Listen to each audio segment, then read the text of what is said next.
Bab 3. Lelaki itu lagi, desis ibunya jengkel. Mau apa lagi sih dia kemari? Siapa bu? Tanyanya Anggriani sabar. Itu tuh yang naik mobil merah, saban hari datang mencarimu, ngapain sih? Bu, dia produser saya. Ini kan rumah, bukan kantor. Apa salahnya dia kemari? Dia punya peran baru untuk saya. Dia pasti punya maksud tertentu pula padamu. Ibu, keluh Anggriani menahan kekesalannya. Cobalah untuk tidak mencurigai setiap orang, Bu. Tapi akhirnya kecurigaanku selalu benar kan? Waktu kamu bergaul dengan Peter, waktu itu umurmu baru 16 tahun. Sudah berapa kali ku bilang, anak itu rusak, jangan dekati dia. Tapi semakin hari kalian malah semakin lengket. Nah, apa yang terjadi? Sesudah menitipkan rimba di perutmu, dia kabur entah kemana. Anggriani mengatupkan rahangnya menahan marah. Cepat-cepat dia keluar sebelum ibunya mengoceh lebih panjang lagi. Budi Sukoco sudah duduk di ruang tamu. Dia langsung bangkit begitu melihat Anggriani. Selamat siang, sapanya lembut. Tidak kemana-mana. Males. Bagaimana dengan skenario yang kemarin? Sudah dibaca? Masih segan, Anggriani duduk di hadapan tamunya. Oh, Budi tersenyum tipis. Lagi lesu darah nih, aku tahu obatnya. Kita pergi makan steak. Jangan hari ini, aku lagi diet. Tundalah dietmu sampai besok, aku lapar. Diet bukan syuting yang dapat diberi sesukamu. Kalau begitu, kau minum saja, temani aku makan. Tahu berapa kalori yang terdapat dalam segelas es krim? Jangan es krim, air putih aja. Nah, kenapa tidak minum di rumah aja? Di sini banyak air putih. Tapi di sini tidak ada steak. Bawakan saja bahan-bahannya kemari. Akan kubuatkan kau steak yang paling lezat. Betul. Kapan? Kapan aja, tapi jangan hari ini. Buku masakku jelek. Budi tertawa geli, tawanya sampai terdengar ke dapur. Dan bunyi panci jatuh menyambut tawanya dari sana. Kau jujur dan lucu. Budi mengulurkan tangannya untuk menggenggam tangan Anggriani. Aku semakin menyukaimu, Angga. Anggriani belum sempat menjawab ketika terdengar bunyi panci-panci berjatuhan dari dapur. Bukan hanya sekali, 2 kali, seakan-akan ada gempa di sana, dan semua panci berjatuhan ke lantai, seperti diisyaratkan. Budi langsung melepaskan genggamannya. Ibumu alergis sekali padaku, gumamnya sambil tersenyum pahit. Sudah kusampaikan maksud kita. Maksud apa? Anggriani berpura-pura bodoh. Untuk hidup bersama. Aku harus bicara dulu dengan anak-anak. Ah, itu di luar kebiasaanmu. Sekarang mereka sudah besar. Kalau mereka menolak, aku harus menjaga perasaan mereka. Dan kita tidak bisa hidup bersama. Anak-anakku tidak rela ibunya menjadi istri muda orang, Bud, apalagi wanita simpanan. Apa salahnya jadi istri muda asal bisa hidup bersama? Aku pernah dimaki-maki seorang perempuan yang mengaku istri pertama suamiku, padahal waktu menikah dia mengaku masih bujangan. Yang seperti itu tidak akan terjadi pada kita. Tapi aku tetap tidak mau jadi istri muda. Kalau begini, sampai kapan aku harus menunggu? Sampai 10 tahun lagi, kalau persahabatanmu telah berubah menjadi kebencian. Angga, kumohon pengertianmu. Minta pengorbananku. Buat apa kalau cuma untuk beberapa tahun? Apa maksudmu? Wow, kau juga mencintai istrimu bukan?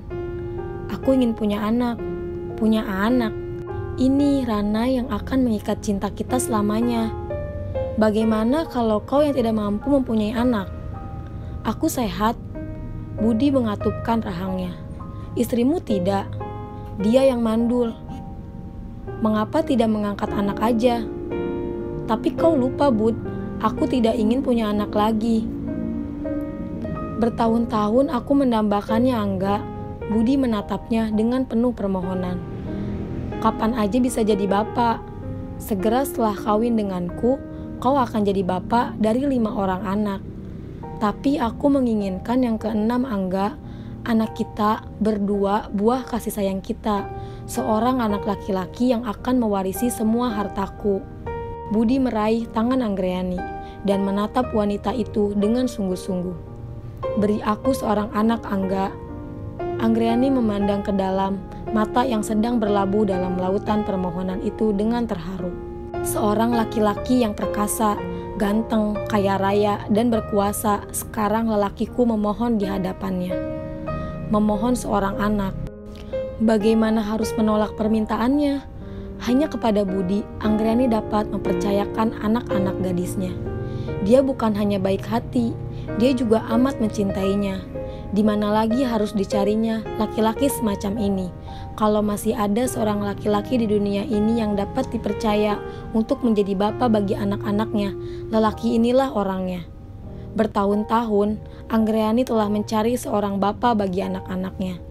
Sekarang setelah ditemukannya lelaki yang dicarinya itu, dia telah lambat. Lelaki itu telah beristri. Berdosakah menceraikan lelaki ini dari istrinya? Salahkah menggelamkan sebuah bahtera perkawinan yang telah hampir keram? Kami hidup seperti dua orang asing, kata Budi terus terang. Serumah tapi tidak sekamar. Kalau begitu, kenapa kalian tidak bercerai aja?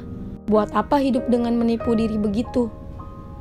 Sebelum bertemu denganmu, aku tidak menemukan alasan mengapa harus bercerai. Bagiku, perkawinan cuma status sosial.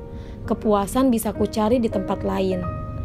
Lelaki seperti ini yang berani melamarku jadi istrinya. Sesudah bertemu denganmu, kali ini bukan hanya suara Budi yang mengalun lembut, matanya pun ikut bersinar mesra. Aku merindukan sebuah rumah dengan senandung seorang istri dan tawa anak-anak di dalamnya. Wah, dasar seniman. Tapi yang begini ini tidak ada dalam skenario, Angga. Budi memang lain dari suami-suaminya yang terdahulu. Kalau sedang dimabuk cinta, dia bisa menjadi lelaki yang paling romantis di dunia. Tetapi kalau sedang marah, dia kadang-kadang lupa. Rumah bukan studio. Kata-katanya bisa lebih jorok dari pengemis di kolong jembatan. Dan kemarahannya dapat meledak seperti bom atom. Dia dapat memaki orang seperti memarahi krunya di lapangan. Namun bagaimanapun Anggreni menyukai lelaki itu. Banyak persamaan di antara mereka berdua. Mereka sama-sama orang yang gagal dalam perkawinan. Mempunyai profesi dan hobi yang sama pula. Tidak heran kalau hanya dalam beberapa bulan saja mereka sudah merasa demikian dekat. Bukan baru sekali Budi mengajukan lamaran untuk hidup bersama. Tetapi ada dua hal yang memberatkan Anggreni. Budi telah beristri dan anak-anaknya tidak mau punya ayah lagi. Rimba langsung menyingkir setiap kali Budi datang ke rumahnya. Sinta mengunci diri di kamar dan dia tidak mau keluar lagi dari sana sampai Budi pulang. Intan, anak yang terkecil, yang baru berumur 4 tahun, langsung menghambur ke dalam pelukan neneknya sambil menangis. Hanya Dian dan Ika yang masih dapat disogok dengan coklat dan es krim yang dibawa Budi. Barangkali cuma mereka berdua yang tidak keberatan Budi menjadi ayah mereka, asal tiap hari bawa es krim. Sekali lagi, Anggreni melihat jam. Hampir pukul 9 malam, tetapi Rimba belum pulang juga. Pukul berapa biasanya Rimba pulang, Les? Tanyanya kepada Sinta. Pukul 7, sahut Sinta singkat, tanpa mengangkat wajahnya dari jahitannya. Kalau begitu, kemana dia? Desah Anggreni gelisah. Sudah hampir jam 9. Tadi dia tidak bilang mau ke tempat lain dulu. Sinta cuma menggeleng. Itulah kalau kamu tidak pernah di rumah, gerutu nenek sambil mengerut kakinya dengan obat gosok. Anakmu pulang malam terus, kamu tidak tahu. Saya kan mesti kerja, Bu. Kalau saya di rumah terus, kita mau makan apa? Tapi kan tidak perlu keluar tiap malam. Kalau syutingnya malam, masa saya mesti datang siang? Carilah kerjaan yang pergi pagi pulang sore, Angga. Jangan seperti ini, pergi pagi pulang pagi. Sudahlah, potong Anggreni kesal. Ibu temani saja Dian dan Bea tidur. Biar Iin dengan saya. Dian gak mau tidur sama Ika, mah, protes Dian keras. Dian nendangin terus. Ika juga ogah bobo sama nenek, mah, teriak Ika tidak kalah kerasnya. Nenek kalau tidur suka ngomong sendiri, Ika takut. Hus, belalak nenek jengkel. Kalau nggak mau bobo sama nenek, Ika mau bobo di mana? Mau tidur sama om yang di bawah itu? Dicekik kamu malam-malam nanti. Jangan menakut-nakuti mereka, Bu, protes Anggriani mangkal. Ika mau bobo sama mama. Dian juga. Sudah, jangan ribut, keluh Anggriani letih. Kalau semua mau tidur sama mama, Iin tidur di mana? Sebodoh amat, pokoknya Dian tidur sama mama. Ayo Sweet, tantang Ika lantang. Yang menang bobo sama mama. Enggak, bantah Dian ketus.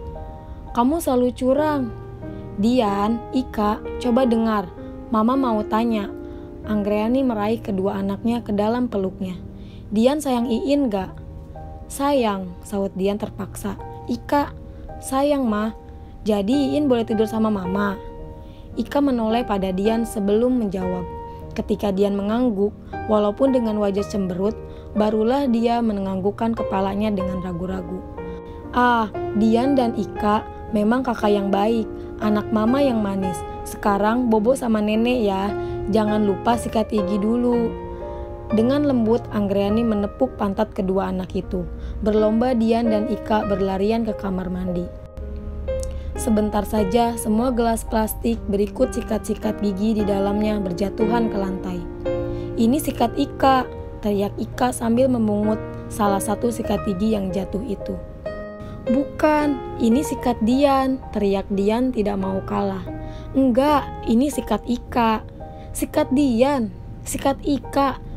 Dian mencoba merampas sikat gigi itu dari tangan adiknya, tetapi Ika dengan gesit membawa lari sikat giginya. Mama, mama, teriak Dian sambil lari mengejar adiknya. Ika ngambil sikat gigi Dian, mah. Bukan, mah, ini sikat gigi Ika. Astaga, Anggriani mengerut dada. Kenapa kalian jadi lebih nakal kalau mama ada di rumah? Bukan lebih nakal, komentar nenek kering. Kamu tidak pernah tahu bagaimana nakalnya mereka. Ika, kemarikan sikat itu. Dengan patuh, Ika memberikan sikat giginya kepada ibunya. Ini bukan sikat Ika, bukan sikat Dian. Ini sikat gigi Iin. Anggriani membagikan sebuah sentilan masing-masing ke telinga mereka. Sekarang ambil sikat kalian. Sikat gigi, cuci kaki, cuci tangan, tidur. Awas kalau berkelahi lagi. Dengan kepala tunduk, kedua anak itu berjalan ke kamar mandi. Hati-hati Dian menutup pintu kamar mandi itu, mengambil salah satu sikat gigi yang ada dengan mulut terkunci dan mulai menyikat giginya. Dengan sedih, dia memandang ke dalam cermin di hadapannya, kepada dua tetes air mata yang mengalir di pipinya. Mula-mula dia tidak boleh tidur dengan mereka karena mesti mengalah kepada adiknya. Sekarang dia tidak dapat menyikat gigi dengan sikatnya sendiri karena mama tidak tahu yang mana sikat giginya. Lalu dia mendapat sebuah sentilan di telinganya. Sakit memang, tapi lebih sakit lagi hatinya. Dian merasa tidak diacuhkan.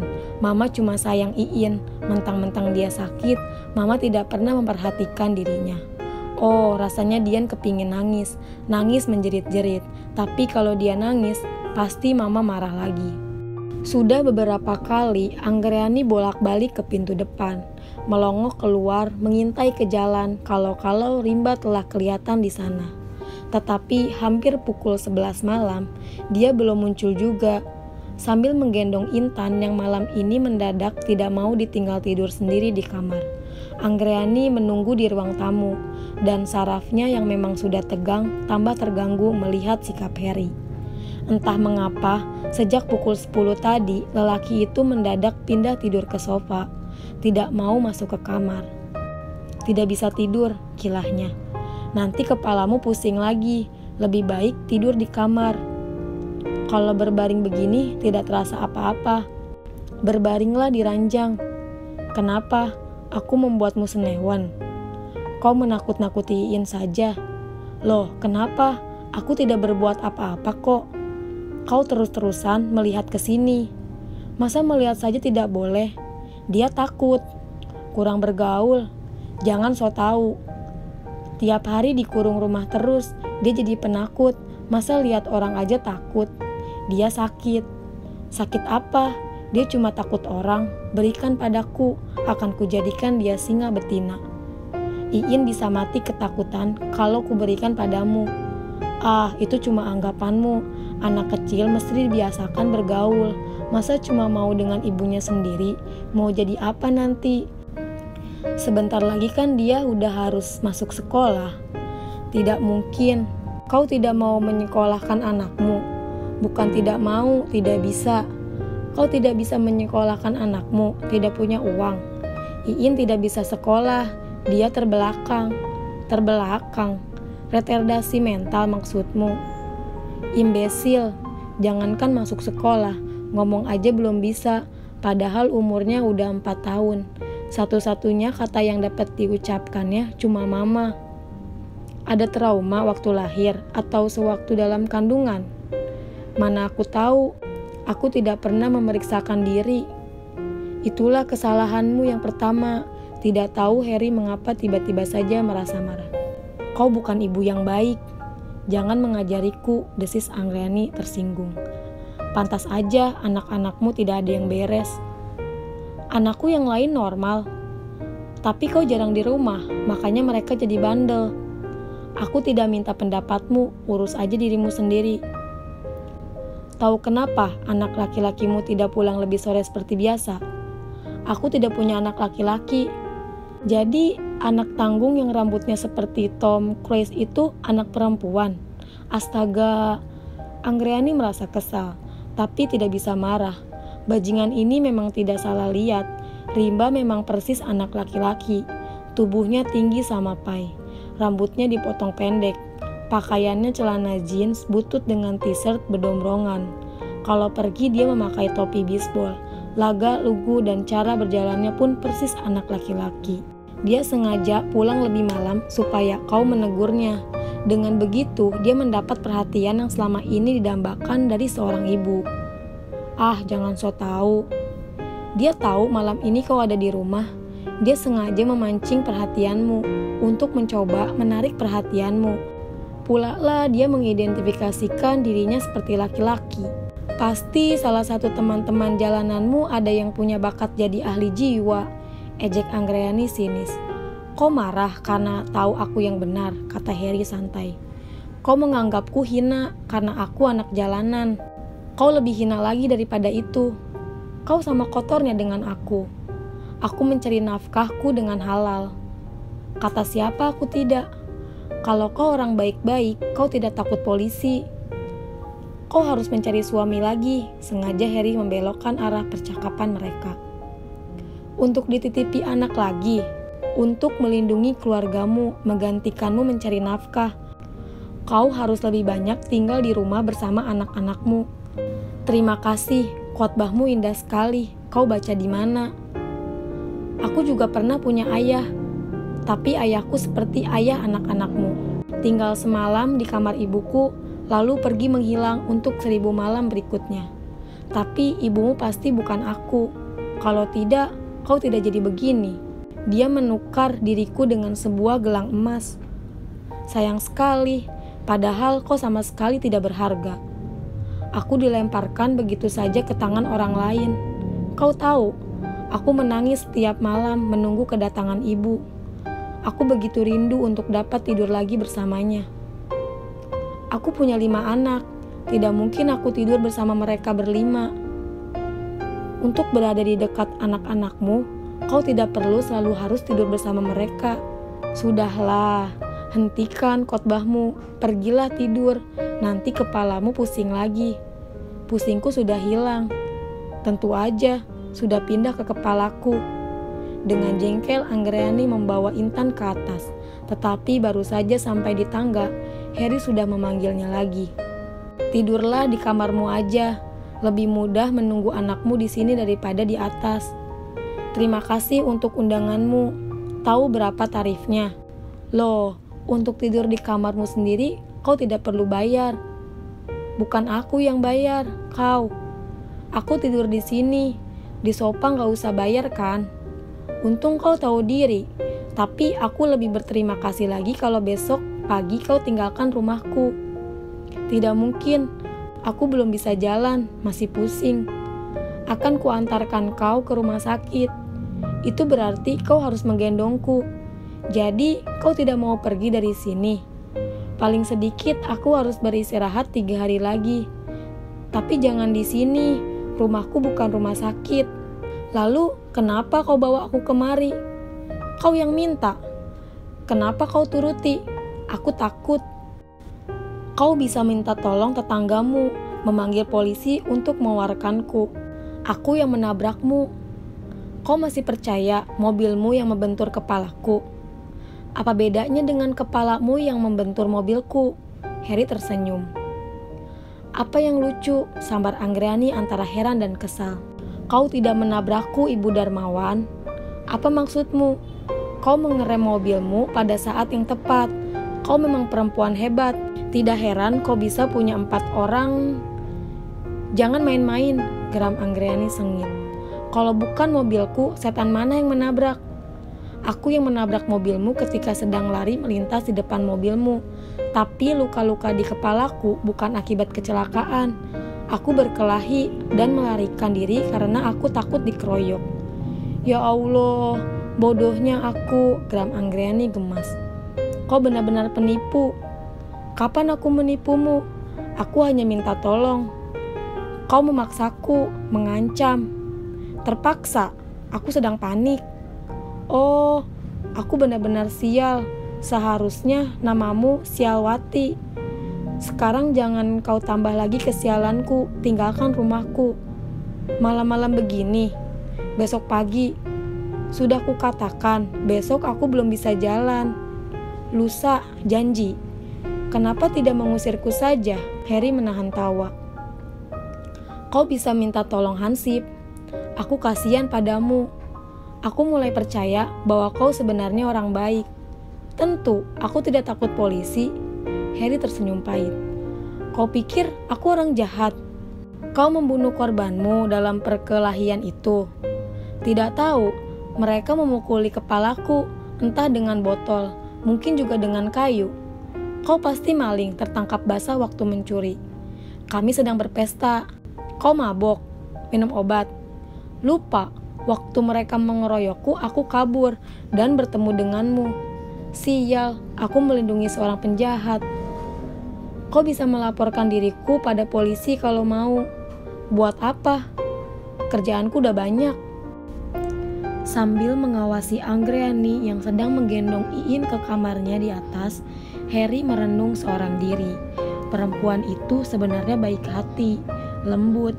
Nasibnya yang jelek dan lingkungannya yang tidak bersahabat menempatnya menjadi seorang wanita yang tampak keras dan tegar. Sebenarnya dia perempuan yang menarik, walaupun wajahnya tidak terlalu cantik. Penampilannya menggiurkan, tubuhnya molek, sikapnya sering menggemaskan. Pantas aja banyak lelaki yang tertarik untuk menaklukkannya. Sayang, nasibnya tidak sebaik penampilannya. Tidak gampang menjadi janda dalam usia 30-an, apalagi dengan 5 anak perempuan yang penuh komplikasi. Berapa sebenarnya umurmu? Tanya Harry ketika Anggreni turun kembali, sekarang tanpa Iin. Mau apa tanya-tanya umur? Balas Anggreni ketus. Karena kuduga umurmu pasti sudah 40. Siapa bilang? Belalak Anggreni tersinggung. Aku baru 30, Harry tersenyum. Biasanya perempuan tidak suka menyebutkan umurnya, jadi kupancing kau untuk menyebutkannya. Kata siapa aku menyebutkan umurku? Jadi sudah kau korupsi lebih dulu. Mengorupsi milik sendiri namanya bukan korupsi.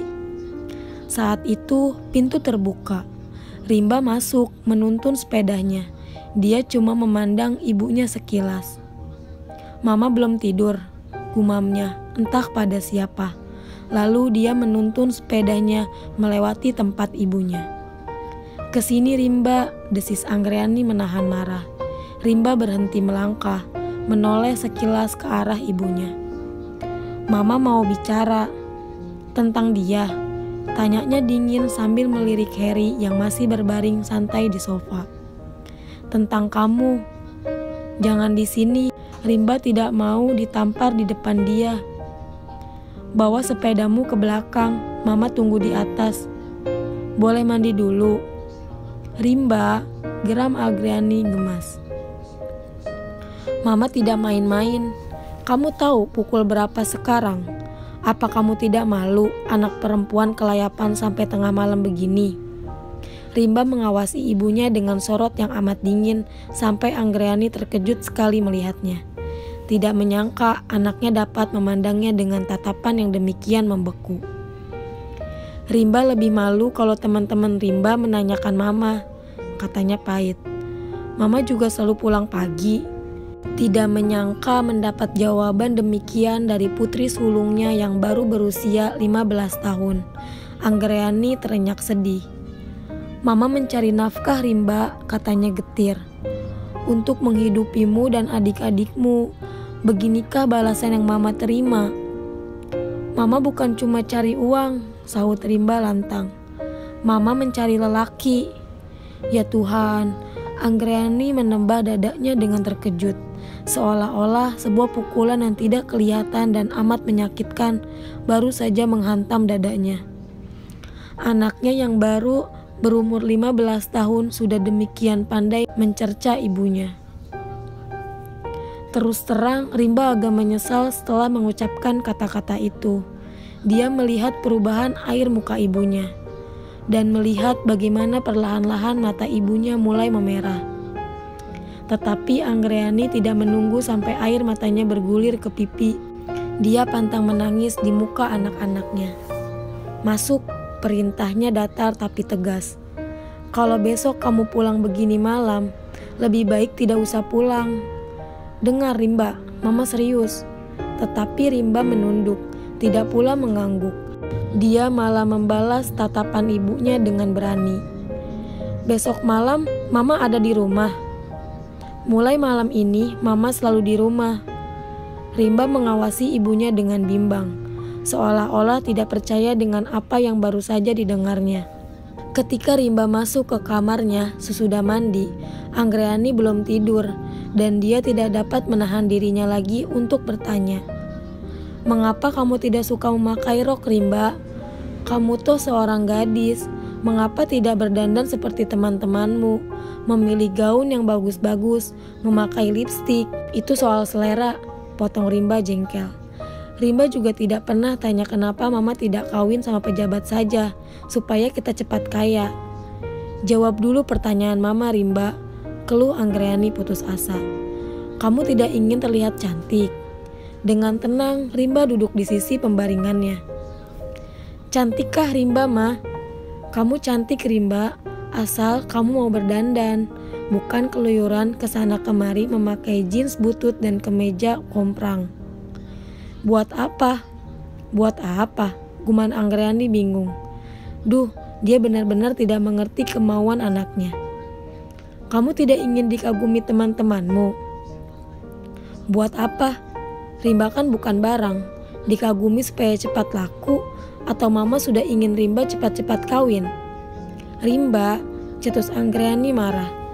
"Kamu belum pantas mengucapkannya, kamu masih kecil." "Umur berapa ketika Mama kawin dengan ayahku? Atau ayah tidak pernah mengawini Mama?"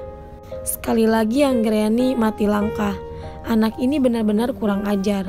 Atau dia bukan kurang ajar, dia hanya terlalu polos. Tidak dapat menahan lidahnya untuk mengemukan apa yang dirasanya benar. Bukankah justru itu ciri khas anak muda? Dan justru itu yang kadang-kadang menimbulkan pertentangan dengan generasi yang lebih tua.